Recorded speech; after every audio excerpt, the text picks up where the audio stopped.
Today, we're looking at a brown ink by Papier Plume Caramel. Hi, I'm Adam, and I'm an ink guy. As always, there's timestamps down below in the description, so if you're in a hurry, you can skip around. But if you got the time, I would appreciate you checking out the entire video. You can also follow me over on Instagram, and if you're new here and like fountain pen ink reviews, I would invite you to subscribe.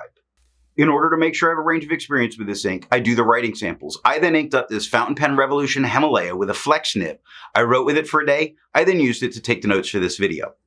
This first writing sample is done with a standard set of paper, Clairfontaine, Tomoe River, and Rhodia paper. Now, there are additional writing samples that will occur later. Now, let's look at the writing sample. I picked this ink up in sample form, and it comes in a vial that looks something like this. To make sure I keep my writing sample consistent, I use a Jinhao 159 with a Goulet 1.1 stub, a Jinhao X450 with a Goulet medium, and a Jinhao X750 with a Goulet extra fine. Let's take a look at the Clairfontaine. We get no bleeding, no ghosting. The 1.1 has no feather spread, halo sheen, and some very nice shading. It starts as a mid-tone, gets very dark, and gets much darker on its way to the L of caramel. Very nice. The extra fine is slightly lighter than the stub, with no feather spread, halo sheen, and a ton of great shading, which is why I love brown inks so much. Starts darker, gets lighter, gets dark at the I, light at the C, dark at the K. Beautiful. Back and forth. Very nice. Brown starts dark and gets light. What more can you ask for with the way this is? Just look at it. 6 seconds to dry. Medium is the same tone as the extra fine with no feather spread, halo sheen, and the same great shading. Quick starts dark, gets lighter in the Q, dark at the UI, very light to the C, very dark to the K. Nice. Look at how Fox goes from dark to light to dark. Amazing. 10 seconds to dry. The scrubby for both show us a ton of color variation, and we do get a ton. Tomoe River, no bleeding, normal Tomoe River ghosting. The 1.1 has no feather spread. It has some halo in the darkest areas. In Papier, where it's darker, and as it gets lighter, we don't have the halo. As has been common with seeing the halo on this paper, it comes with the shading when it shades darker. It has no spread sheen. Again, the shade and the halo come together. The extra fine is lighter than the stub with no feather spread. It has halo. It has no sheen. It has shade. The halo and the shade come together like the darkest part of the K. The X, nice stuff. The L, a little bit. So nice shading throughout. Not as much shading as the stub, but it's still there. And 9 seconds to dry. Now, medium is darker than the extra fine, about the same tones that we get with the stub. It has no feather spread. It has halo that comes with the shading and no sheen. So again, where quick is a nice dark word, it's haloed the whole way through. Fox starts lighter and gets darker. No halo to halo. Beautiful, and it's really stand out nice. 14 seconds to dry. The scrubby for both show us plenty of color variation, and we do get that. Rhodia, no bleeding or ghosting. The 1.1 has no feather spread, halo sheen, beautiful shading. Starts mid, gets light, gets very dark at the EL. Starts dark, gets light, gets dark. I mean, nice, very nice stuff. The extra fine is a little bit darker. I'm looking at the second part of what occurred because it looks like it was working its way through for some reason. It started very dark, it worked its way very light. That's what's there. But the extra fine, basing off this later tone, is a little bit darker than the stub with no feather spread, halo sheen, great shading in that it's really transitioning colors. Now it's transitioning from a mid to a dark a lot. So dog starts dark, goes mid, and at the bottom of the G gets dark again. 5 seconds to dry. Medium, about the same tone as the extra fine with no feather spread, halo sheen. Shade shows up much better in the medium than it did with the extra fine. Look at brown. It starts darker, gets light. Fox starts darker, gets light, gets dark. Jumps, starts light, and gets dark. Beautiful. 8 seconds to dry. The Scrubby of the Extra Fine doesn't show nearly as much color variation, and it wasn't as obvious there. Medium shows even more, and I agree. There's a lot more shading with the medium. I agree with Vita that I've learned a lot by doing multiple chromatographies. The one on the left is done the way it's supposed to be done. I put a line of ink down and immediately put it into water for 10 to 15 seconds. And this is a shocking chromatography because this is a brown ink. But it's not brown in its chromatography. You see this purple tone at the bottom. It pushes its way up, and then there's yellow. Really very, very interesting. Now, they are across from each other when it comes to the color wheel, which would make it produce a brown, and it does. This is classic color mixing. But very often we see some browns in these chromatographies to darken them up.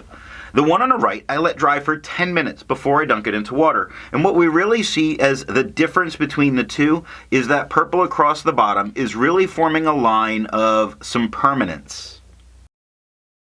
Resistance tests are done to see how well this ink can be expected to perform on the page and how hard it may be to clean from your pen. I let the smear dry for 3 days before testing it. Looking at the highlighter, this handles itself very well for a note-taking situation that you want to be able to go back and highlight. Looking at the water, we really see this dull gray tone being left behind, and it's not doing everything necessary to get it out.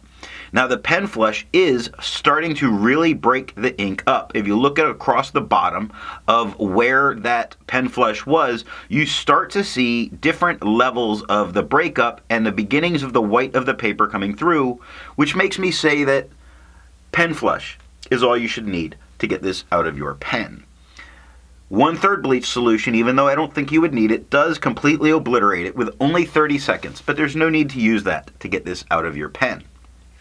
I test viscosity or flow by using a tilt test that I've linked in this video. For the inks I've tested, I have found an average viscosity of 2.5, with the realm of normal being from 2.1 to 2.9. Papier Plume Caramel has a viscosity of 3.29, making this a pretty dry ink, which is something that helps it with its shading. To find my average dry times, I use my writing samples done on Clairfontaine, Tomoe River, and Rhodia paper. I average those, and for the inks I've tested, I found an average dry time of 17 seconds, with a realm of normal being from 13 to 21 seconds. Papier Plume Caramel has an average dry time of 9 seconds, which is a pretty fast drying ink. Combine that with it being a very dry ink, and that's one of the reasons this ink can shade so well.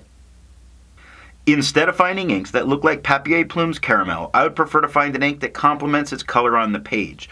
And I wanted to go with a nice purple, like Diamine Bilberry.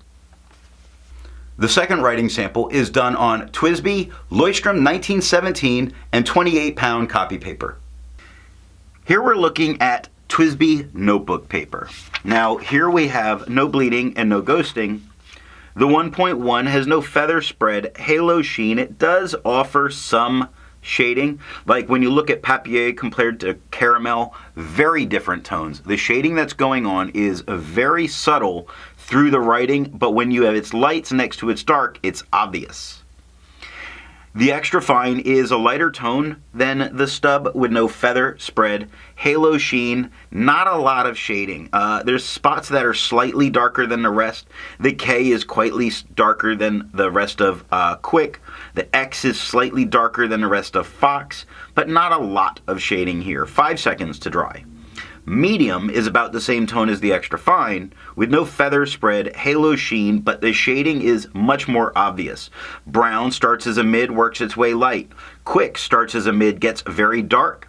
Fox starts as a mid and gets very dark. Jumps starts very light and then works its way into a mid. Very nice shading. 7 seconds to dry. The Scrubby of the Extra Fine shows color variation left to right, but not as much color variation as the medium, which is really what we saw in the writing. Leuchtturm 1917 journals. No bleeding, no ghosting. The 1.1 has no feather spread, halo sheen. It does offer some shading. that's noticeable when you see its darker tones next to its lighter tones. The extra fine is darker than the stub, with no feather spread, halo sheen, and only spots of shading, as in spots that are slightly darker, like the BR in brown or the D in dog. The word the is obviously a little bit darker than the word over next to it. 3 seconds to dry. The medium is quite a bit darker than the extra fine or the stub, with no feather spread, halo sheen. Again, not a lot of shading, only spots, like the O and over is a little bit lighter. The loop of the D is a little bit lighter than the word dry. There's spots, but not a lot, really. 5 seconds to dry. Scrubby for both do show us plenty of color variation, but it shows much better here than here. Last up, 28-pound copy paper. It's a premium copy paper. Now the medium has some bleed. The medium has some show through. Nothing for the extra fine, so it does very well for the extra fine. Medium at the top has a lot of feathering all over it. It's a really consistent feather, but it is copy paper, although it's the premium copy paper, which usually performs a little bit better for these things, not with this ink. It has no spread, halo sheen, and no shade. The extra fine is lighter than the stub. It has a lot of feathering all over it, tiny little feathers all over, not so distracting you couldn't use it or read it. It has no halo sheen and no shade. 1 second to dry. The scrubby does show quite a bit of color variation, but nothing actually comes out up there. And that is all that I have for the writing sample. So what do I think of Papier Plume's Caramel? The color's perfect. The name matches it exactly. It gives great shading on all paper except really cheap paper where the tone gets questionable looking. So don't use it on cheap paper. It looks bad that way. But otherwise, it looks absolutely awesome. So what nib and pen will give the best writing experience with this ink? Wetter is better. It puts down a great tone, great shading, absolutely fantastic. I really like this from a very wet pen.